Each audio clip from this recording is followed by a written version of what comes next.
Kan gue diperlakukan. Satu pun gak ada orang membela. Gak ada. Udah jangan dengerin dia saksi gitu. hidupnya masih banyak. Wah. Lu boleh tanya, gue bayarin tiket, lu tanya orang sekampung, gak ada satupun yang membela.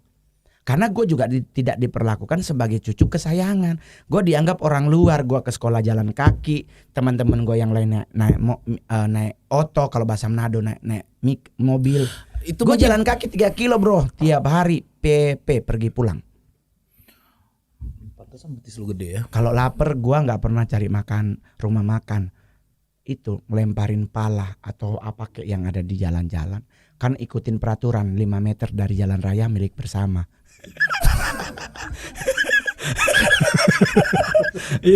Jadi gue boleh jujur aja bro, gua pala lagi ada nangkring di pohon, kita timpuk karena ntar dia jatuh kita makan.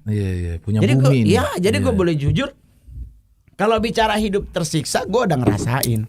Oleh sebab itu di saat gue jadi stand up comedian, momennya gue nggak sia-siakan. Iya. Ya kan, gue nggak sia-siain. Oleh sebab itu orang bilang, Mongol udah monopoli panggung. Enggak. Iya, sebelum komik banyak emang senior. Enggak juga lah. Jadi di saat itu terjadi, gue masih ingat banget oma gue kalau mendidik gue tuh sangat apa ya, menyakitkan pokoknya. Gue nggak pernah nggak dipukul. Tapi bang, maksudnya jadi lingkungan lu berteman gimana? Maksudnya kan gue kebayang. Nggak ada bro. Maksudnya lu masa nggak punya sobat gitu? Lu nggak usah ngebayangin temenan. Nggak ada. Gua ya aja. Kan kita hidup bersosial gitu. Lu nggak ada di sekolah gitu. Bro, ini oma gua. Sekarang pertanyaannya, kalau gue berteman berarti otomatis salah satu yang akan dilakukan adalah merayakan ulang tahun.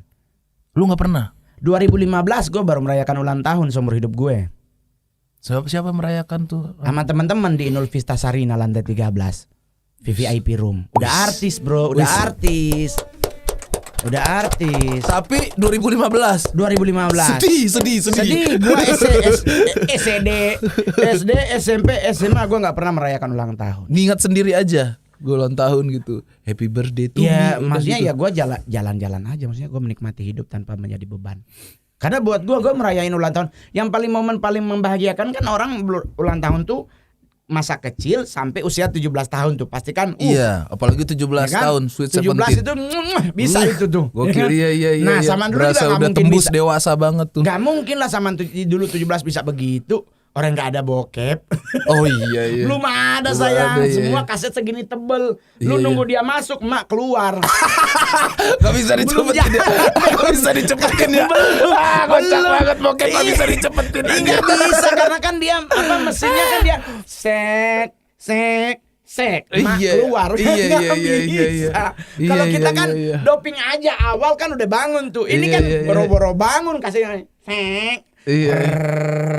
Keluar emak. Lu mau nonton apa? Kenapa gak ngajak-ngajak?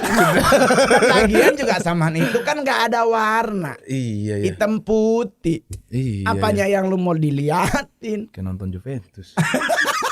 Jadi maksudnya gue, ya itulah salah satu yang membuat gue gak pernah bersedih sampai hari ini. Tapi di saat gue podcast di Somasi itu titik tersedih sampai adiknya mama.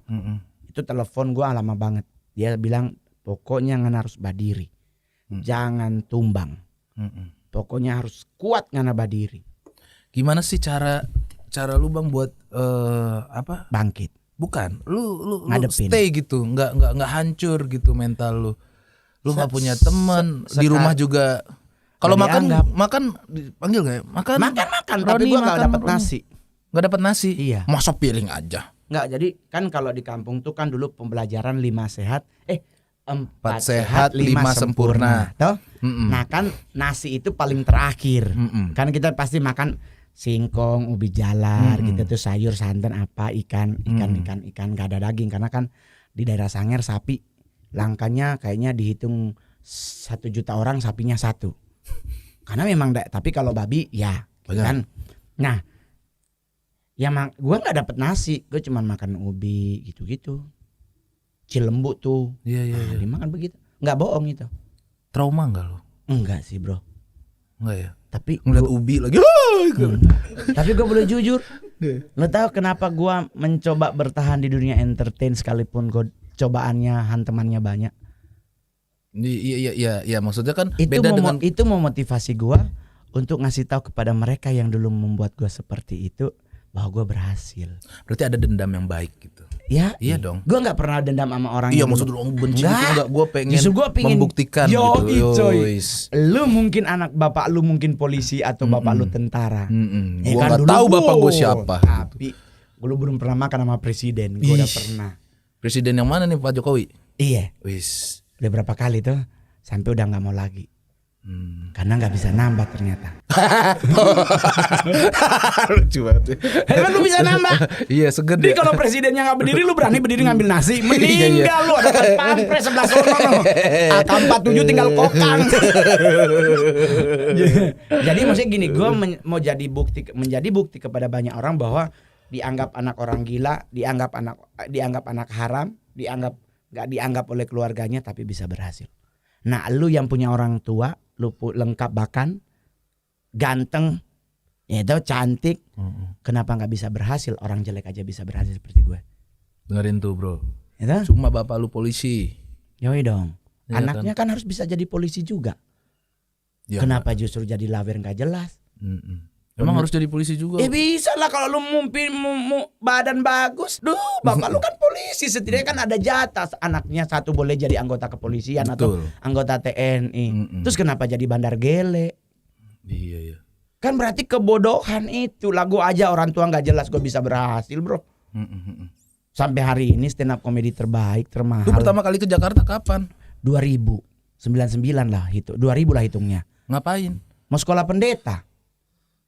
Oh itu udah balik nih otak. Udah balik. Enggak, gue memang dari kecil emang enggak geser otak gua. Cuma iya maksudnya kan enggak dulu kan ikut itu. Oh enggak dong. Black metal. Jadi fase itu terjadi di saat gua udah mau masuk SMA, gua ketemu orang bule. Orang bule ngomongnya cuman simple. Join with us. Oh terus ada orang penterjemah. Iya kita punya komunitas anak muda begini. Nggak mungkin kan dua tanya. Siapa nabimu? Gak mungkin lah PA orang bule ditanya ngajak jalan kok. Iya. Jadi pas gua ke sono, gua nggak ada ngelihat ada gambar setan kok. Iya. Jujur kalau ada orang bilang gereja setan, dindingnya gambarnya setan nggak. Gua malah kepikir karena gue tuh pernah ikut black metal ya, band-band gitu. Oke. Nah, tapi kan dia tuh kayak bintang kebalik, ya, gitu. Terus pentagram. salibnya kebalik ya. gitu. Ya kan bulannya bukan kesini tapi kesini. Ya, gitu. Iya. Nah, kayak seperti itu kah? Nggak ada, ya kalau salib terbalik ada, tapi kan buat itu dia yang pertanyaan gua bang. Maksud salib terbalik itu karena dia membenci Kristen. Iya, melecehkan salib Kristus tuh kalau di agama Kristen. Kan Yesus Kristus salib begini salibnya. Nah, ini dibalik ke bawah. Nah, gua nggak nemu yang begitu-begituan yang ada gambar Lucifer. Nggak ada, bro. Iya. Nggak ada. Yang ada ya cuman ruangan aja terus diajak ngobrol dan mereka ternyata menerima kita. Nah, yang gua bilang adalah dunia penyesatan saat ini mencari sisi yang lu nggak didapat di keluarga. Mereka nge-backup dari segi everything. Apapun. Nggak ada menghakimi. Nggak ada yang ngomongin lu nggak mungkin berhasil. Mereka justru memotivasi. Ada masalah mereka membantu, nggak ngomong. Itu yang gue bilang kan di podcastnya Denny Sumargo. Nggak ada tuh, mari kita berdoa. Ada orang butuh duit. Kita ngumpul, lu ada berapa? Gua 200, gua skip. Gua cuma sisa gua. Gak ada, semoga Tuhan. Gak ada. Kayak gua dulu yang waktu ngekos di Keramat Sentiong butuh uang kos ke gereja, terus gereja pendetanya mari kita berdoa.